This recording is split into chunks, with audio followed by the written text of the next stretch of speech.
What's up, y'all? This week I'm going to show you how I Venomized Leo. That's another Marvel TMNT crossover, and let's get into it. So I'm calling this guy Venom. I had the option of Venom or Leonardo, and Venom's less letters, so it was easier to draw, so that one.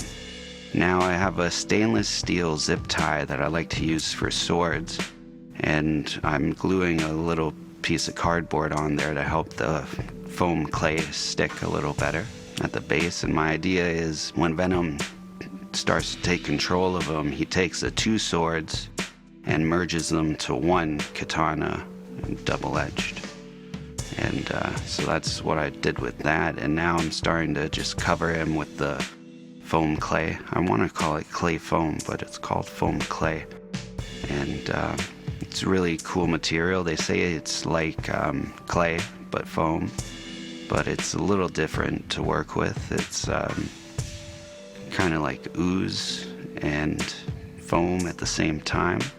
But when I got it, I thought like this would be perfect to venomize someone.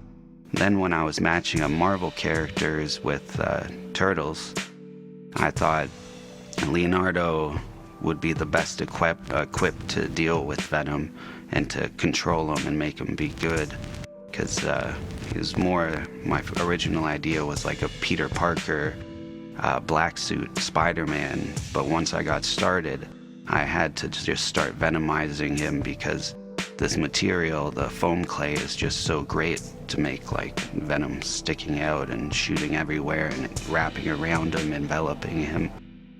But after 24 hours of drying-ish, I can start adding paint, because it takes a while to dry, just like air dry clay. I guess you should wait like 24 hours or so. I don't know. But I had added a little more to the sword because I wanted kind of taking over the sword and him. Now I'm painting him. I just mixed a little bit of neon blue with the black to give it a little bit of a blue shine. Hopefully, we'll see. But yeah, he keeps falling over. It's hard to paint sometimes and hold him at the same time and not smudge it or touch where you painted. It's an issue.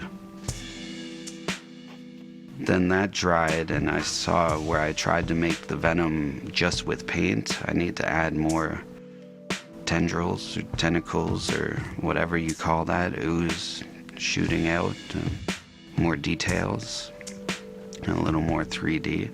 Then that dried, and now since it's the foam clay, I can just cut it with scissors to get a nice sharp edge on the sword where it's enveloping that, and then give the sword some paint. Again, the neon blue with black, but I didn't really mix it too much this time because I wanted to have kind of spots with a little more blue, hopefully. That's what I'm going for. But so Leo was, because I think he can handle the Venom symbiote the best, and I really wanted to do a Venom because the foam clay is perfect for that. Mikey, because I feel like if anyone's gonna turn like Moon Knight, it's Mikey, because he's funny because underneath he's tortured.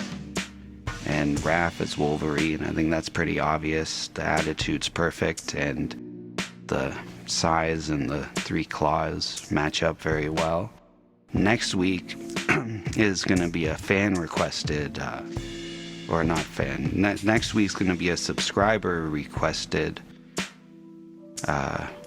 TMNT custom makeover Marvel crossover, and you'll see you next week.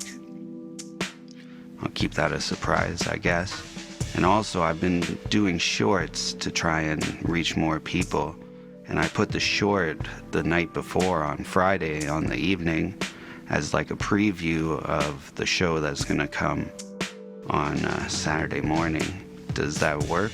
Is that good? Does it ruin the surprise? Did you find out about the channel through shorts?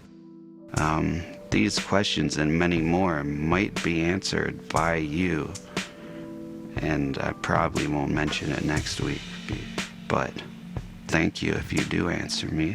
Now I give him a glossy clear coat because I want him to shine like Venom. And also I'm wearing my Venom t-shirt underneath my new On Green hoodie, available, link in description. Thanks a lot for watching. Until next time, always keep your head up. Peace.